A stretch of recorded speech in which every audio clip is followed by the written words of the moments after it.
Amém? Que o Espírito do Senhor gere no nosso coração uma fome insaciável pela sua presença no nome de Jesus. O nosso pastor Raimundo Donato, pastor Jesus, eles estão na Itália, esperando o seu netinho, então esteja orando por eles. É por isso que eles não estão aqui. Amém? E eu sou o Gabriel Nakayama, eu sou pastor de adolescentes aqui na nossa igreja. Se você tem um filho que não vem para o culto team todo sábado, pode me procurar no nome de Jesus. Amém? Sou discípulo do pastor Joane, da pastora Carol. Eu sou casado, tenho 2 filhos. A minha esposa se chama Bianca. E nós estamos aqui há quase 2 anos servindo o Senhor. E é um prazer, um privilégio servir a nossa igreja e cuidar dos seus filhos. Amém? Então, se você tem um filho que não está no culto team, me procura no nome de Jesus. Então, sem mais delongas, vamos caminhar. Eu quero compartilhar uma palavra ao seu coração nessa tarde, no nome de Jesus. E a palavra que Deus me trouxe foi sobre viver a promessa. Amém? E eu acredito que existe 2 públicos nessa noite, nesse lugar. Daqueles que estão vivendo a promessa, daqueles que estão amando ao Senhor, daqueles que estão desfrutando daquilo que Deus tem feito e daquilo que Deus ainda vai fazer, com expectativa, na verdade. Mas existe um público que está nesse lugar que talvez não sonha mais, que talvez não tenha mais esperança, que talvez não consiga mais dar passos de fé para acreditar naquilo que o Senhor tem para fazer. Ok? Então, eu quero no nome de Jesus trazer ao seu coração essa palavra para que você possa ser despertado, para que haja um equilíbrio, para que você não ame mais a promessa do que é Deus, mas para que também você não deixe de sonhar com aquilo que Deus tem para você. Ok? Quem tem promessas nesse lugar, levanta a mão. Quem tem sonhos nesse lugar, levanta a mão. Dá um aleluia, dá um glória a Deus. Nós não podemos entrar na solidão, ok? Nós não podemos entrar na solidão. O que nós fazemos como cristãos é tirar um tempo de solitude. E esse tempo de solitude, ele vem com comunhão com o Espírito Santo. Porque a solidão é a ausência desse sentimento, mas a solitude é o preenchimento que você recebe da parte de Deus para permanecer em Jesus. Jesus, ele tirava vários tipos de solitude, ok? Quando ele foi escolher os discípulos, quando ele se retirou antes da sua crucificação, Jesus, ele tirava um tempo de solitude com o Pai, mesmo sendo Deus. Então, eu quero, no nome de Jesus, abrir o seu coração para que você entenda que a nossa fé e a nossa esperança está em Jesus e precisa estar em Jesus. O nosso coração precisa amar o Senhor, independente das situações. E eu sei que talvez muitos de vós chegou a esse lugar sem esperança, sem perspectiva, por conta de um problema no casamento, por conta de uma conta que você não conseguiu pagar, por conta de vários fatores. Mas nós precisamos confiar no Senhor, nós precisamos depositar nossa esperança em Deus, porque se está ruim com Deus, imagine sem Deus. Você já parou para pensar? Se está difícil com Jesus, imagine sem Jesus. Nós não nos movemos por aquilo que vemos, mas por fé, porque nós acreditamos que o nosso Deus, ele pode fazer. E eu sei que a caminhada com Jesus, irmãos, ela não é fácil. Hora ou outra a gente se depara com algumas situações que podem nos tirar do foco, que podem mudar algumas coisas em nós, mas nós precisamos permanecer em Jesus, amando o Senhor, em meio à tempestade, em meio à adversidade, em meio aos problemas. Nós precisamos prosseguir buscando o Senhor firme, porque nós temos uma palavra. A Bíblia fala que Ele tem sonhos para nós, Ele tem planos para nós, de nos fazer prosperar. Talvez o nosso maior problema é que nós não conhecemos as Escrituras e nós não nos agarramos com as promessas que Deus tem para nós. Então, desde já, eu quero te motivar a orar mais, a ler mais, a buscar mais o Senhor. Semana passada eu vi um story, na verdade um Reels, do Leandro Poema, falando sobre maturidade, sobre buscar o Senhor, sobre o tempo de leitura. E ele deu o exemplo das suas 3 filhas. Eu não sei a idade certa, mas parece-me que uma tinha 4 anos, a outra tem 12 e a outra já é adulta. E ele diz que para menor, aqui tem 4 anos, ele fala assim: papai, você já foi escovar os dentes? Né? E ela: não, pai, eu vou. Para de 12 anos, ele faz a mesma pergunta, mas de uma forma diferente: você já escovou os dentes? E ela: sim. Mas para adulta, para maior de idade, ele não pergunta.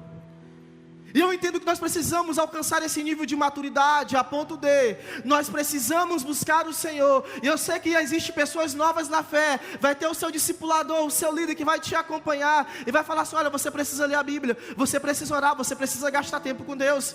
Vai chegar um nível que a gente vai só perguntar: e aí, como está a sua vida com Deus? Mas vai chegar uma hora que nós não precisamos mais empurrar você para aquilo que precisa queimar no seu coração, e não só por obrigação, mas por amor.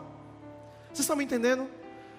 Então nós precisamos dar passos de fé, porque nós não estamos nesse lugar simplesmente para participar de um culto. Nós estamos nesse lugar para prestar culto para Deus. Não existe ninguém mais ou menos importante nesse lugar. Não é quem dá a palavra, não é quem abre, não é quem assiste, irmãos. Mas nós, como comunidade, como corpo de Cristo, buscamos ao Senhor em um só propósito. Porque eu não sou a igreja, agora nós somos a igreja. Diga para a pessoa que está do seu lado: nós somos a igreja.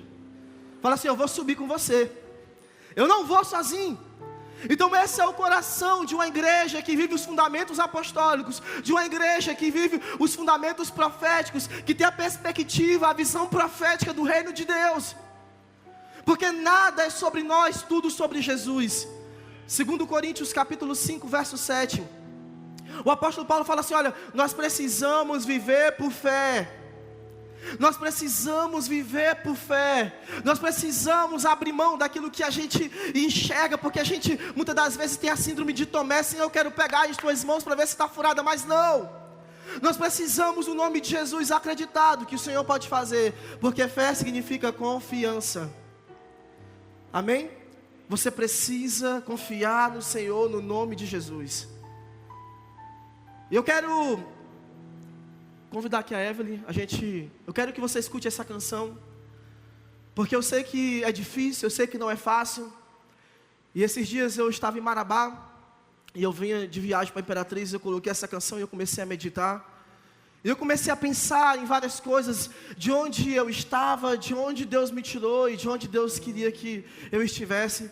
Porque a oração que eu mais fiz ao longo da minha vida foi Efésios 5,17. Senhor, não deixais que eu seja faltoso de juízo, mas eu quero compreender qual é a tua vontade para a minha vida. Amém?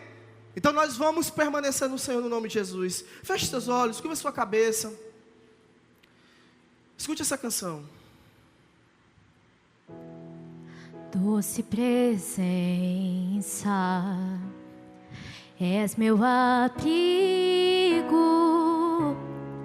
meu protetor, em ti confio.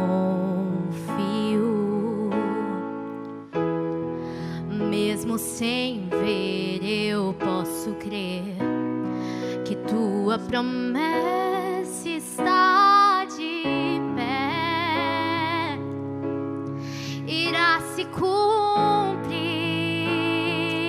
Sim, Deus. Quem sou eu para questionar um Deus fiel? Tu és Deus e tua palavra está de pé.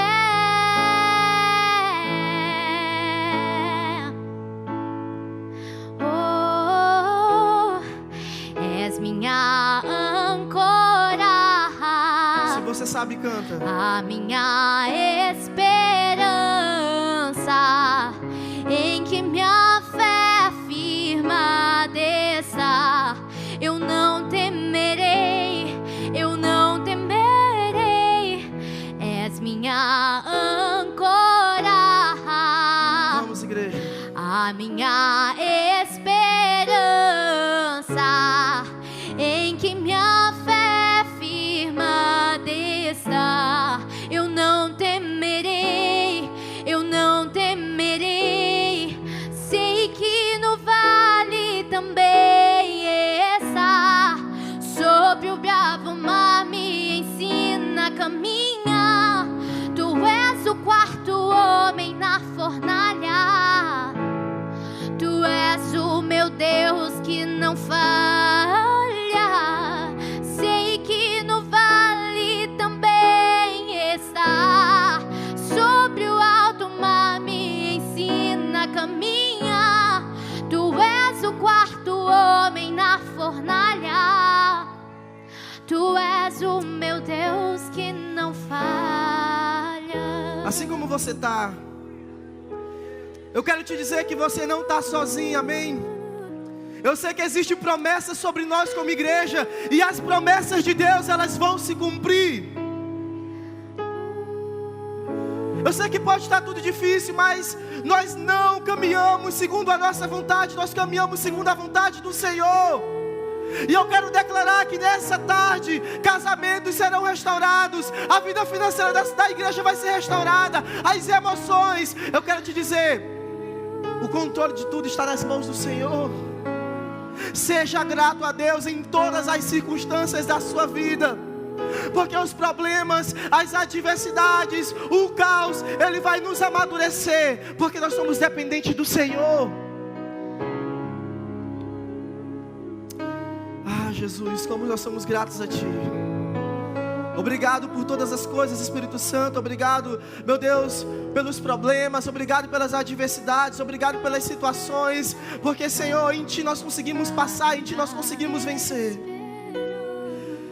A nossa esperança está em Ti, Senhor. Eu não sei a causa, meu Deus, eu não sei o motivo daquilo que nós estamos passando, que a Tua igreja está passando, mas eu sei que o Senhor é conosco. Por isso, Senhor, eu quero declarar vida nessa noite sobre nós como igreja. Eu quero declarar restauração sobre nós como igreja nesse lugar, porque o nosso Deus, Ele é vivo. O nosso Deus, Ele é poderoso. Ei! Aleluia, Deus. O Senhor é poderoso para fazer, Senhor. O Senhor é poderoso para fazer. E se você crer nas promessas de Deus sobre a sua casa, sobre a sua família, sobre os seus filhos, eu quero que você aplaude o Senhor bem forte no nome de Jesus. Aleluia. Aleluia. 2 Coríntios capítulo 4, verso 16. Por isso não desanimamos, embora exteriormente estejamos desgastados. Irmãos, interiormente estamos sendo renovados dia após dia. Sabe por quê? Porque as adversidades, elas não são maiores do que Deus. Os problemas não são maiores do que Deus. As situações que acontecem conosco dia após dia não são maiores do que Deus. Porque a primeira coisa que acontece conosco, nós queremos deixar Jesus, nós queremos abrir mão da célula, da igreja. Mas eu quero te dizer uma coisa: se nós abrimos mão de Jesus por conta dos problemas, nós estamos dizendo: Senhor, os problemas são maiores do que você. Mas não, nada é maior do que o nosso Deus. Nada pode parar o nosso Deus. Jó passou por dificuldades, mas o Senhor estava com ele. Davi passou por perseguição, mas o Senhor está com ele. José foi jogado no cativeiro, foi preso, foi vendido pelos irmãos, mas o Senhor estava com ele. Sabe por quê? Porque aquilo que Deus tem para você, é necessário que você passe pelo processo para que você amadureça a ponto, para que você esteja apto de receber as bênçãos do Senhor. Quantos creem nisso, no nome de Jesus? Nós precisamos começar a fincar a nossa casa na rocha nesse tempo. Nós precisamos começar a gastar tempo com o Senhor, porque talvez nós nos movemos por benefícios. E a obra da cruz, ela foi um benefício porque você tem vida hoje. Talvez você se mova por conta daquilo que Deus vai fazer, não por conta daquilo que Ele é. E não que isso seja errado, mas igreja, me entenda uma coisa no nome de Jesus: se nós amamos mais a Deus do que a promessa, o nosso coração está nele. Se nós amamos mais a Deus do que as promessas, o nosso coração está no Senhor, naquele que vai realizar todas as coisas, naquele que vai fazer todas as coisas. A Bíblia fala em Lucas capítulo 6, verso 46, que o homem prudente construiu a casa sobre a rocha, e veio a tempestade, veio a chuva, mas não a derrubou. O homem insensato construiu a casa sobre areia, um fundamento que até então visivelmente parecia não ser abalado, mas veio a chuva, veio a tempestade e a derrubou. Sabe o que eu entendo com isso? Que nós precisamos estar no Senhor. A Bíblia fala em 1 Coríntios capítulo 3, verso 11, que Jesus, Ele é a pedra angular, Jesus é a pedra fundamental da nossa construção. E eu quero te dizer uma coisa: Jesus precisa ser a pedra da sua casa, Ele precisa ser o fundamento da sua vida espiritual, Ele precisa ser o alicerce da sua família.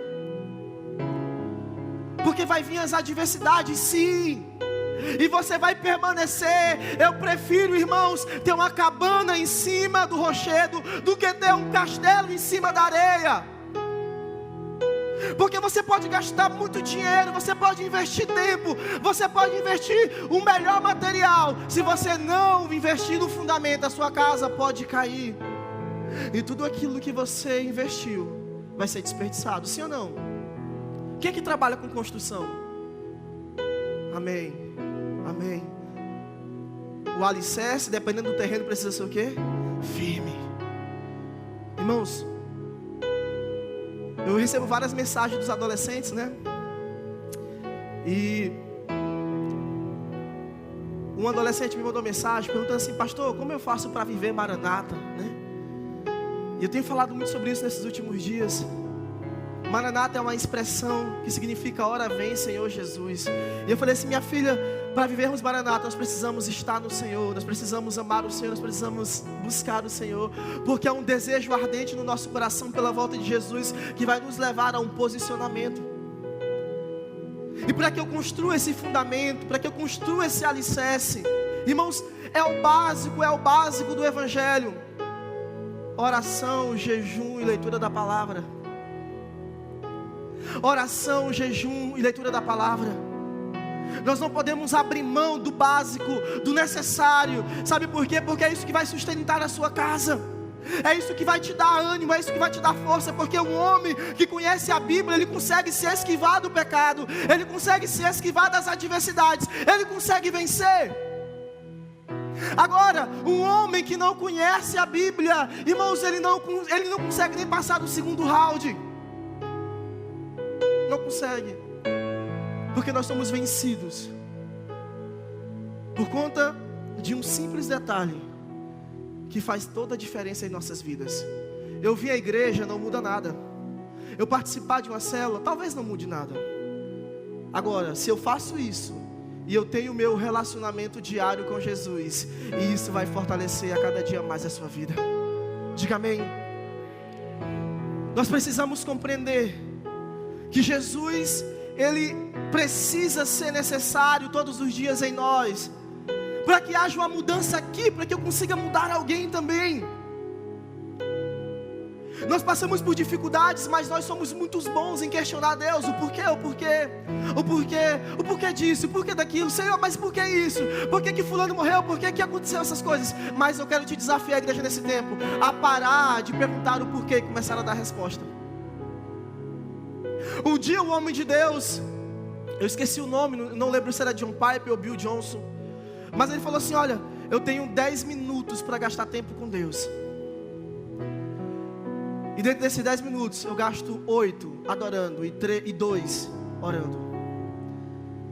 Porque nós somos um povo que sabemos pedir, mas não sabemos contemplar o Senhor, não sabemos agradecer ao Senhor, não sabemos muitas das vezes como nos comportar na presença de Deus.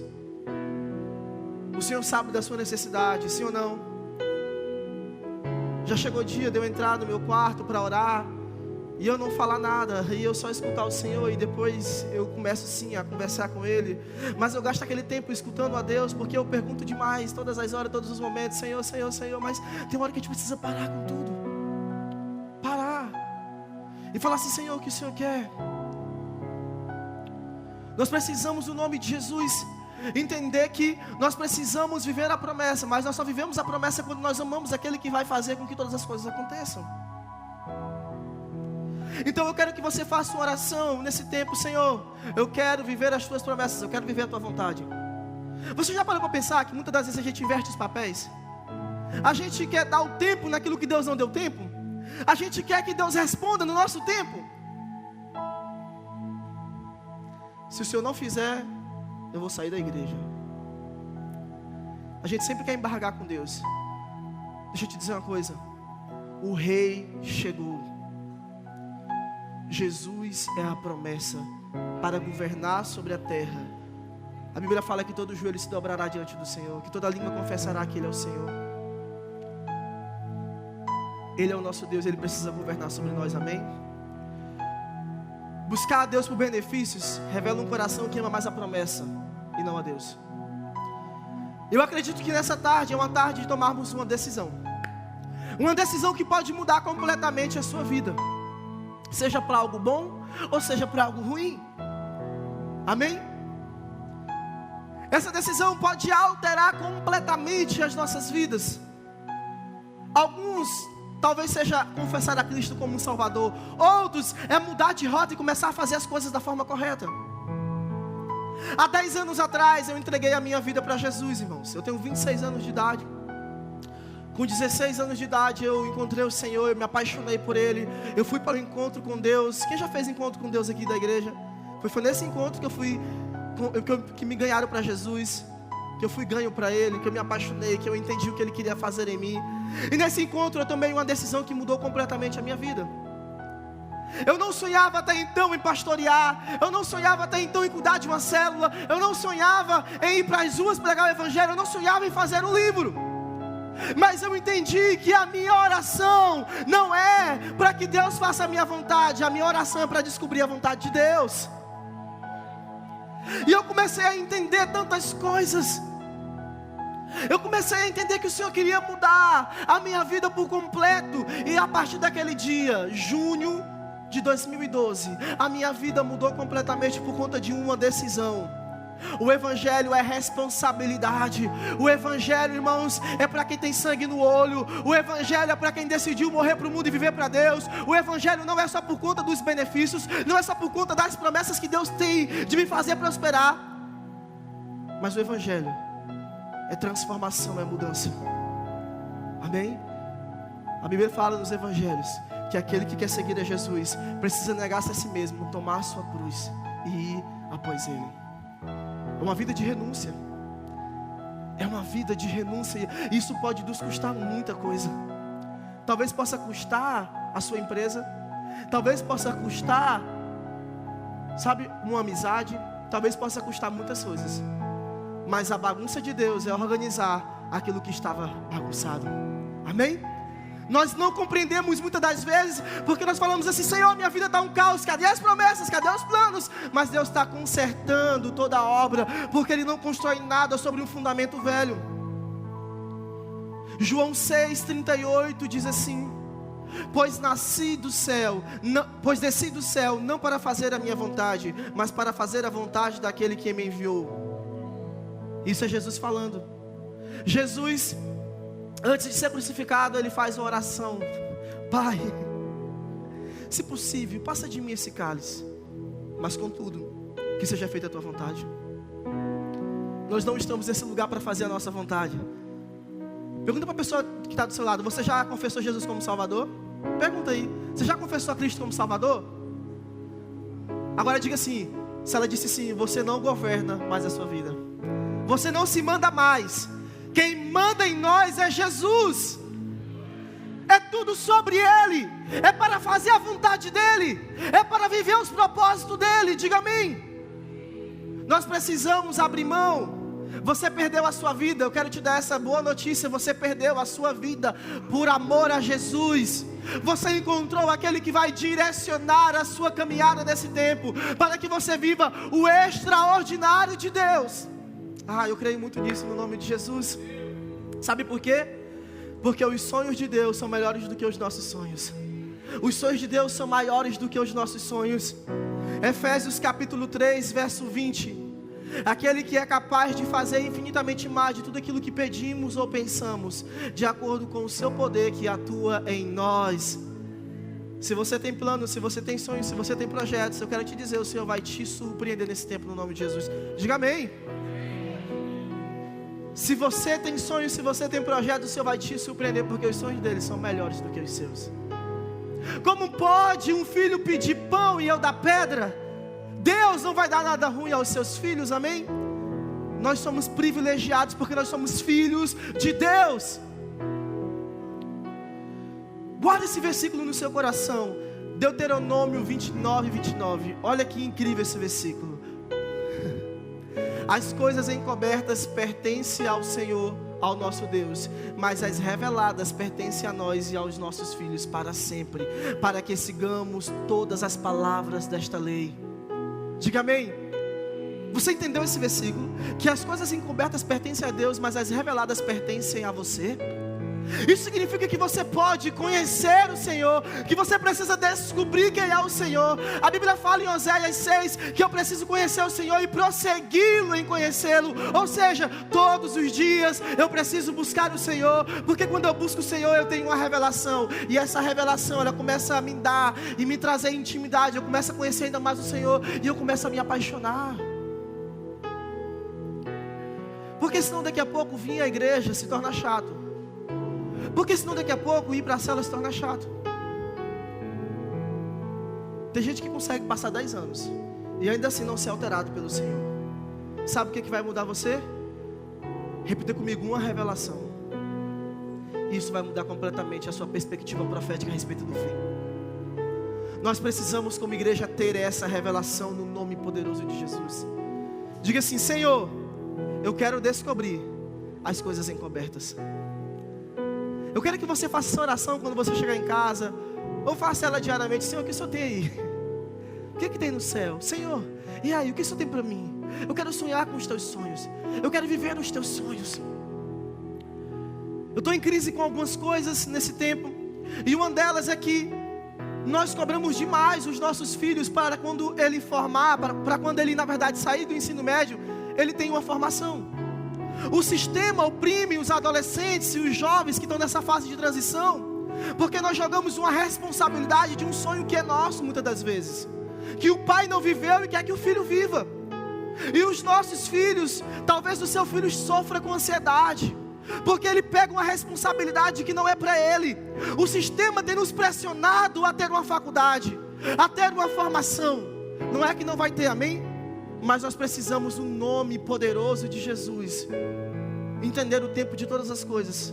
Nós não podemos querer e fazer com que o meu filho ou os seus filhos vivam aquilo que talvez Deus não tenha para ele. Oração, conversa. Um conselho como pastor de adolescentes: converse mais com seus filhos no nome de Jesus. Converse mais com seus filhos. Procure saber qual é a vontade deles. Procure entender. Aconteceu uma situação recentemente, vou contar em terceira pessoa, mas um adolescente, ele teve um problema e chegou essa situação até o pai, e o pai falou assim: isso é besteira. Isso é besteira. E é por isso que nós não entendemos o coração, nós não entendemos a vida, porque nós achamos que nossos filhos são supridos com presentes. Ele não quer presente, ele quer presença. Amém? Presente também, né? Presente e presença. Amém? Nós precisamos entender qual é a vontade do Senhor no nome de Jesus. Você já parou para se perguntar: se Deus tem promessas, as promessas acontecem, vão acontecer, mas e depois da promessa? E depois do cumprimento da promessa, qual é a próxima etapa? Você já se fez essa pergunta? E eu perguntei no início do culto aqui: quantos de vocês têm promessa? Aí a maioria levantou a mão, amém? Agora eu quero fazer uma outra pergunta: quem aqui já se cumpriu uma promessa na sua vida? Levanta a mão. Um sonho, ok? E depois? Talvez alguns sonharam com um restaurante, com um empreendimento, com um carro novo, com uma casa nova. E depois que você passa para casa, você faz o quê? Usa. Amém? Depois que você conquista uma moto, você vai fazer o quê? Usufruir. Depois que você conquista o carro, você vai fazer o quê? Usufruir. Amém? Então nós precisamos entender que existe uma promessa, a promessa do Espírito Santo de Deus. Eu quero entrar em um contexto histórico com você agora. A promessa do Espírito Santo, que é o penhor da nossa salvação. Eu quero que você esqueça agora as promessas naturais e comece a focar nas espirituais. Eu quero mudar um pouco da vertente da mensagem, no nome de Jesus. Nós precisamos se agarrar com o Senhor. Sabe por quê? Porque, irmãos, nós somos muito bons em terceirizar o nosso sacerdócio. 1 Pedro 2,9 fala que nós somos sacerdotes para com Deus. E o sacerdote, ele tinha uma função importante na antiga aliança. Ele ministrava diante de Deus, ele entrava no santo lugar. Só ele que podia entrar na presença. E agora, mediante a morte e ressurreição de Jesus, todos nós somos sacerdotes. Diga amém. Eu e você somos sacerdotes para com Deus. Então, irmãos, não terceirize o seu sacerdócio. Como assim, pastor? Não sou eu que entro no lugar secreto por conta do Duarte. Não sou eu que entro no lugar secreto por conta da Camila. Não, irmãos, você precisa ir. Você precisa amar a Deus. Você precisa buscar a Deus. Sabe por quê? Nós somos canais de bênção na sua vida. Mas, irmãos, você pode entrar sim no lugar de intimidade. Quantos aqui, até eu mesmo, pastor, ora por mim. Pastor, lembra de mim nas suas orações. Pastor, faz isso. Mas eu quero te fazer uma pergunta. Pedir oração não é errado. Mas a minha pergunta é, você ora também? Faz sentido? Nós precisamos ministrar diante de Deus. Nós precisamos buscar o Senhor, amém? Jesus, Ele não é a causa dos nossos problemas. Jesus não é o motivo dos desigrejados. Jesus não é o motivo dos nossos tropeços. Agora, a ausência da presença nos faz tropeçar. A ausência da presença nos faz errar. A ausência da presença nos faz viver uma vida sem Ele. Eu quero que você, no nome de Jesus, ame o Senhor nesse tempo. Ame a promessa de Deus para nós. Nós somos um povo que usamos e abusamos da presença. Irmãos, não nos falta revelação nos dias de hoje. Não nos falta palavra. Tem gente colecionando palavras já, irmãos. Já botando assim no armário, ó, porque vem na quarta de milagre, recebe uma palavra da pastora Fátima. Vem no culto, pastor Nato aponta, ei, você é de branca aí, da camisa do Flamengo. Né? Irmãos, e a gente tem colecionado porque nós não colocamos em prática aquilo que Deus tem falado. E o próximo passo é a obediência, esperar o tempo certo para que você viva aquilo. Vocês estão me entendendo? Não é errado, isso é bom, eu recebo palavra. Irmãos, a profecia, ela exorta, consola e edifica. Irmãos, eu saio daqui animado quando eu recebo uma palavra. Mas mais animado ainda, é para que você viva no Senhor, para que ela se cumpra. Diga amém. Nós somos um povo que vivemos de crise em crise muitas das vezes. Nós precisamos mudar algumas coisas. E não mais de crise em crise, mas agora de glória em glória. Aleluia. Coloca para mim 2 Coríntios 3,18.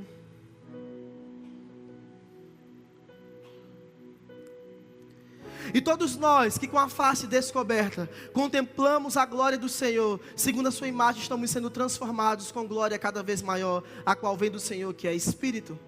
Então, essa glória, irmãos, ela vai nos alterar. Glória também significa beleza. Então a beleza de Deus precisa, irmãos, estar em nós, porque a beleza de Deus, irmãos, não é simplesmente a aparência, mas a beleza de Deus é o caráter de Deus, é as facetas de Deus, é quem Deus é. Então de glória em glória, nós nos tornamos como Jesus. De glória em glória, nós nos tornamos um homem de caráter, uma mulher de caráter, um homem que tem a palavra firme, um homem que confia no Senhor, um homem que busca a Deus, um homem que ama, que é bondoso, que é amoroso. Faz sentido? Gálatas 5:22. O fruto do Espírito está em nós. Deixa eu correr aqui. E se Deus disser não? Porque a gente pede, como eu disse agora há pouco, né? E se Deus disser não? Eu quero ter um tempo ainda, eu quero contar uma situação. Ontem eu peguei o meu filho menor, eu tenho um de 4 anos. E esse meninozinho de hoje quer ser tudo valente, né? E aí, irmãos, birrou por conta de um carregador, porque ele quebrou uns 2 já lá em casa. E é o mesmo aparelho celular, mesma marca. E eu peguei o carregador, ele começou a chorar. E eu peguei, dei umas palmadinhas, botei no quarto. Você vai ficar de castigo agora. Chorava, birrava. E a mãe dele foi conversar, depois eu fui conversar, expliquei, zangado. Demorou um tempo, eu tirei do castigo. E ele começou a chorar, chorava que soluçava. E já tinha alguns minutos, eu falei assim, ué, esse menino não vai parar de chorar não, o que está faltando? Aí eu falei assim, já sei.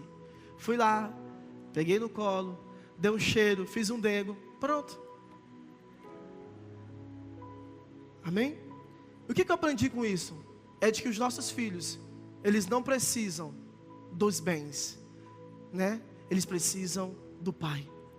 Nós não precisamos somente dos benefícios da promessa. Nós precisamos do Pai, Jesus. Nós precisamos do Pai. Nós precisamos de Deus, irmãos. Porque eu já tinha devolvido o celular dele, eu já tinha devolvido o carregador, ele continuava chorando. Sabe por quê? Porque muito maior do que os bens materiais é termos Jesus, é termos o Senhor. Você pode ter tudo e ainda assim não ter nada. Porque se na sua vida falta Jesus, falta tudo. Vocês entenderam? Eu quero entrar no contexto com você, Juízes capítulo 2, verso 10 ao 13. Depois que toda aquela geração foi reunida aos seus antepassados, surgiu uma nova geração que não conhecia o Senhor e que havia feito o que o Senhor havia feito por Israel. Então os israelitas fizeram o que o Senhor reprova e prestaram cultos a Baalaíns. Abandonaram o Senhor, o Deus dos seus antepassados, que havia tirado do Egito, e seguiram e adoraram vários deuses dos povos ao seu redor, provocando a ira do Senhor. Abandonaram o Senhor e prestaram culto a Baal e aos postes sagrados. Eu quero te explicar rapidamente, eu tenho alguns minutos para me te explicar aqui o que está acontecendo aqui. Até chegar em Juízes aconteceu algumas coisas, amém? Até chegar ao livro de Juízes aconteceu algumas coisas. Se você voltar lá em Gênesis, você vai perceber nos últimos capítulos, ok? Nos últimos livros, na verdade, você vai perceber que José, ele foi levantado governador do Egito, sim ou não? E José foi levantado governador do Egito. Uma fome assolou a terra, a escassez de alimento, a falta de alimento assolou. Então todo o povo de Israel foi para onde, irmãos? Para o Egito, sim ou não? Todo o povo de Israel foi para o Egito. Só que José, ele faleceu, José morreu. Porque até então, quando José estava lá, era tranquilo, eles poderiam adorar o nosso Deus, esse é o seu Deus. Eles poderiam prestar culto ao Senhor. Não lhe faltava nada porque eles tinham moral, como diz, né? O ditado mais rasgado, eles tinham moral. Mas irmãos, depois que ele morre, eles perdem toda a regalia que eles tinham. E o governador do Egito começa a escravizar o povo judeu. Eram mais severos com eles do que com os demais. E se passou-se 430 anos, o povo da promessa preso em um lugar, ok? Sendo escravizados até Deus levantar alguém. Quem que ele levanta? Moisés. Quem conhece a história de Moisés, amém? Moisés se levanta como libertador do povo de Israel. Mesmo com as suas dificuldades, Moisés se levanta e Moisés fala assim, ó Senhor, como é que eu vou fazer? E Deus fala assim, ó, vá e diga que o eu sou te enviou. Então Moisés, ele consegue libertar o povo da prisão, porque Egito significa lugar de escravidão, amém? E tinha um processo até chegar à terra prometida. Qual era o nome da terra prometida? Canaã, a terra que manda leite e mel. Então tinha-se um percurso, ok? Irmãos, mas você sabe, se você já leu a história, você vai perceber que eles murmuravam no meio do caminho, que quando Moisés subia para o monte para receber as tábuas da lei, eles fizeram um bezerro de ouro. Enfim, o povo de Israel, sempre dependente de homens e não de Deus, eles não amaram a promessa, eles não amaram a Deus, a ponto de permanecer firmes. Então, o que acontece? Moisés, ele conduz o povo, mas Moisés, por conta de alguns deslizes, ele não consegue entrar na terra prometida. Ele não consegue entrar em Canaã. Amém? E quem Deus levanta? Josué e Calebe. Os dois espias, que dentre os demais, chegaram lá e falaram assim, eu posso possuir essa terra. Ah, mas tem gigantes. E ele falou assim, olha, não, nós podemos entrar. Eles foram rejeitados pelo povo, porque na visão humana era incapaz. Mas Josué e Calebe estavam, irmãos, firmes na palavra que Deus tinha dado. Eu te darei essa terra por herança. Moisés não entrou, Moisés só contemplou. Eu acho que isso que mais dói em mim é que Moisés só chegou e olhou. O Senhor pegou ele, levou ele no alto do monte e falou assim, olha, tá vendo tudo isso aqui? Você não vai entrar não. Moisés morre, Josué se levanta, amém? E a Bíblia fala, em Juízes 2:7, o povo prestou culto ao Senhor durante toda a vida de Josué. E os líderes que continuaram vivos depois de Josué, e os que tinham visto todos os grandes feitos do Senhor, realizará em favor de Israel. Então, até esse tempo, irmãos, o que aconteceu? O povo buscou o Senhor. Se eu não estou enganado, Josué viveu 110 anos. E depois que toda a geração morreu, o povo se voltou aos outros deuses. Ou seja, eles abandonaram o Senhor, porque o coração do povo não estava em Deus. E nós temos uma responsabilidade, irmãos, de anunciar as boas novas, para que a próxima geração conheça o Senhor. Porque se eu abro mão da minha fé hoje, eu estou dizendo, Senhor, que a próxima geração não te conheça. Aqui existem vários fatores em jogo, não só a promessa, irmãos, mas com que a promessa ela possa, irmãos, permanecer para a próxima geração e para a próxima geração, porque eu quero ver os meus filhos buscando o Senhor, eu quero ver os meus netos servindo ao Senhor, irmãos, e assim vai. Nós não podemos amar mais a promessa do que a Deus, mas irmãos, nós não podemos também abandonar a promessa. Vocês estão me entendendo? Então, e depois do cumprimento da promessa, irmãos, nós precisamos usufruir da promessa. Uma vida sem Jesus não vale a pena ser vivida. Filipenses 3, do 12 ao 14. Não que eu já tenha obtido tudo isso, ou tenha sido aperfeiçoado, mas prossigo para o alvo, a fim de alcançar o prêmio chamado celestial, pois para isso também fui alcançado por Cristo.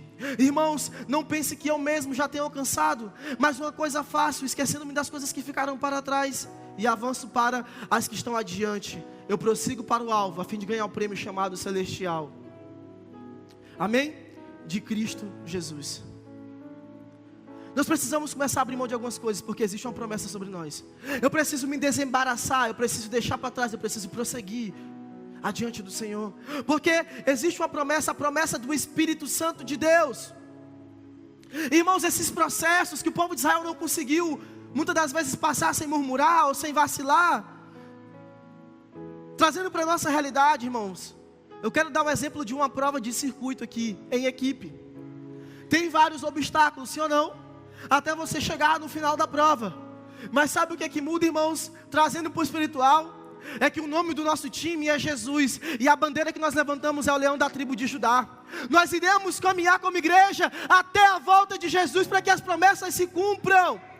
Eu quero declarar que você não vai abandonar o seu Deus no meio dessa caminhada. Eu quero declarar que você vai permanecer nele até que ele volte. Diga amém. O Espírito Santo é o Espírito Santo da promessa. Depois do pecado, irmãos, um homem, ele nunca foi capaz de se justificar pelo seu próprio esforço. Cristo veio, morreu por nós. Ele pagou um alto preço, um preço de sangue. E a Bíblia fala, irmãos, que Jesus é a promessa. E quando Jesus sobe na sua ascensão, Ele deixa o Espírito Santo como garantia de que Ele voltaria para nos buscar. Isaías 7,14 fala do Emanuel, Deus conosco, porque os profetas já profetizavam, ok? Joel capítulo 2, verso 28, você lê em casa, a Bíblia fala que o Espírito Santo de Deus estaria sendo derramado sobre toda a carne. Efésios 1, do 11 ao 14, fala que Ele é o penhor da nossa salvação, o Espírito Santo de Deus. Em Atos 2:33 você vai ver o cumprimento dessa promessa. E agora, irmãos, ela está sobre nós. Diga amém. O Espírito Santo é a promessa para nós. Não abandone o Espírito Santo, não deixe o Espírito Santo, não largue o Espírito Santo por nada nesse tempo, no nome de Jesus. Egito, cativeiro. Deserto, processo. Canaã, promessa. Amém? Tem muita gente que sai do Egito, mas o Egito nunca saiu de dentro de você, porque a gente tem vontade de voltar. Mas eu quero te dizer uma coisa: não existe lugar melhor do que na presença de Deus. Quem pode dizer amém? Quero convidar você a ficar de pé nessa tarde, no nome de